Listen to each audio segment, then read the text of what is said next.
I want to ask something because I've seen this kind of a little bit addressed in the chat.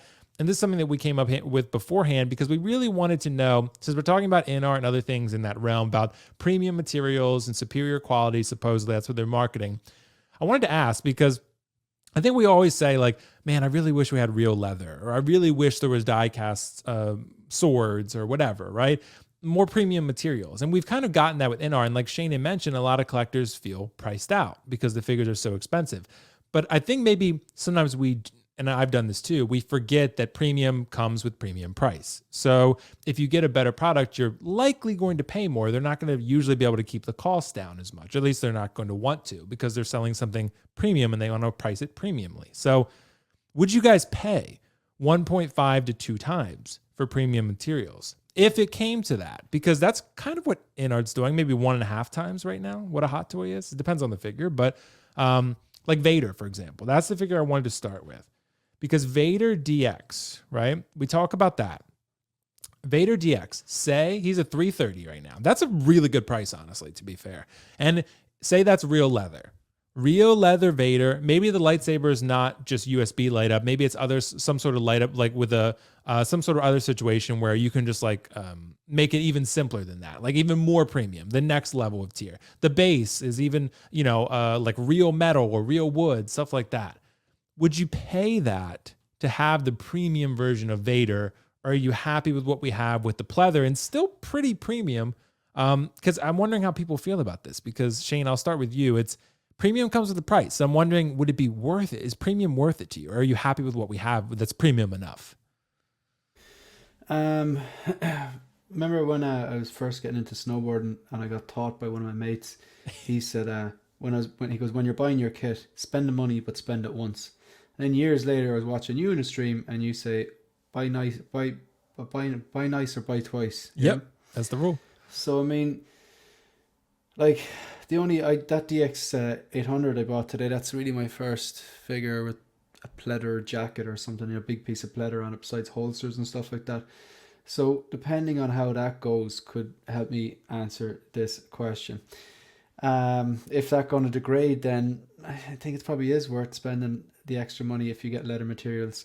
Case in point, maybe the Wolverine for Days of Future Past, they made a point of saying real leather jacket when they were advertising that. So if it lasts longer, you know what I mean? Do I want to have like a pleather Vader here, and then in like, I don't know, 5 years time it's flaking and falling apart, or spend an extra bit of money for the pleather pieces and then it be lasting for 20 years? Would it last 20 years? I don't know how long it's going to last, but if it lasts significantly longer, it would have to have a benefit. You know what I mean? Right. So yeah, I wouldn't mind that. I don't want to pay anymore. I'm a bargain hunter. I mean, come on, I hang around with Marco there. That's right. But like, if it's just like you get what you pay for, like, So if it is proven better quality materials that's going to last longer and better fit per purpose, I don't mind spending a bit extra, to be honest. Right, because say for this, for example, right? Because Riley pointed out in the chat. So what's up, Riley? Thanks so much, bro. This is already $445 for this, right? Say they offer this with rooted hair for Tobey Maguire, and it's $600, $650. Is that worth it to you, Shane? I mean, Spider-Man might not be your favorite, but say it's your favorite character. That's the thing. Like, it has to be your favorite character. Like, rules go out the window when it's your favorite character. Let's be quite honest, lads. Like, That's true. That's true. Oh no, I'm not pre-ordering at the moment, and oh, I wouldn't pay that for a figure, or that's too expensive. It's very easy to say that when you don't want the actual stuff, but then it's something that you like from your favorite IP, from your favorite representation of Spider-Man or Batman or whatever, and next thing is just take my money. So it's it's true. You know what I mean? So the way I say it is, like, I pass on a lot of things that I like, that look cool, to collect the things I actually love.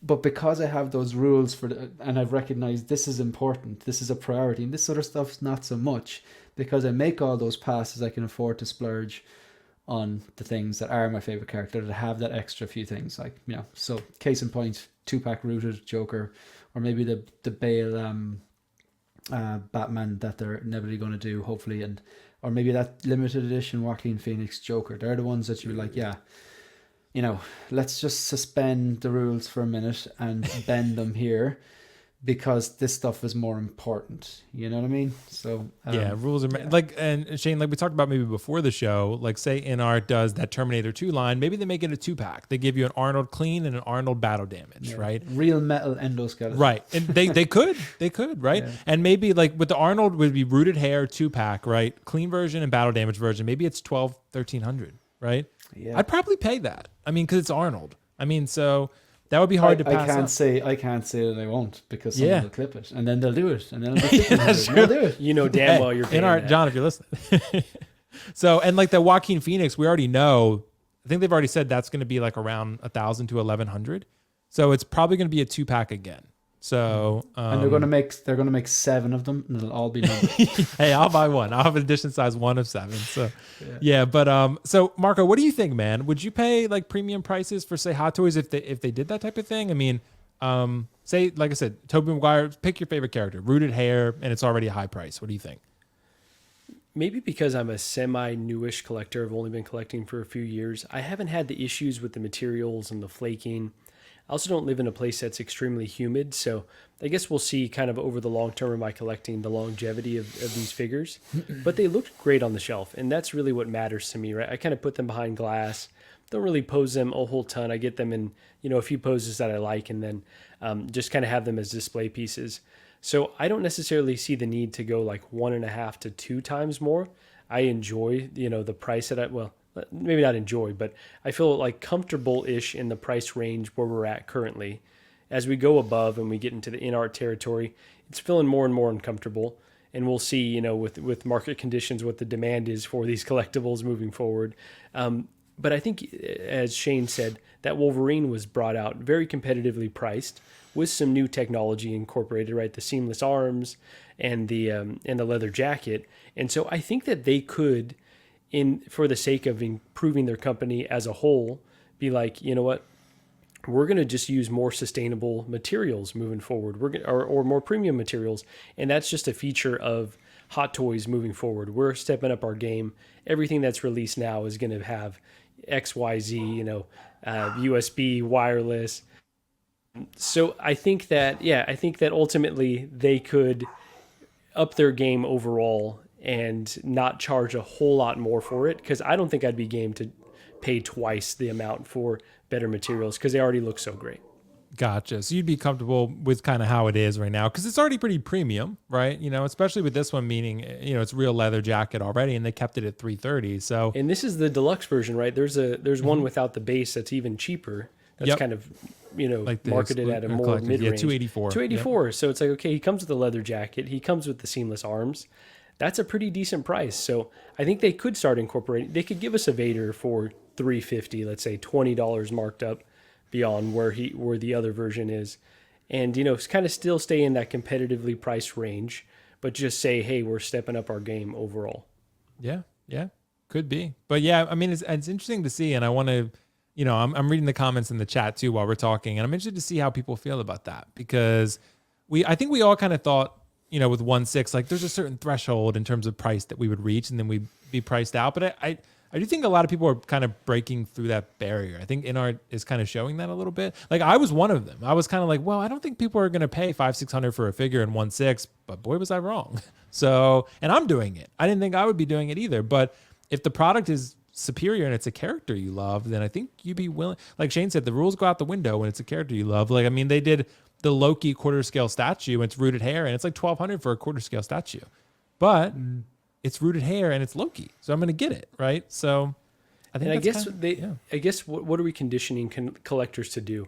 Are we conditioning collectors to like get 1 or 2 of your favorite character and then that's it? That's your collection, or do you want like consumers like us that go all in, that buy a bunch of Hot Toys? Because if they are, at $1,000, then it's a lot more like a statue where you've got to be a lot more selective, and you will only have room for a few in your collection. So I guess it just depends on what type of collector they want us to be.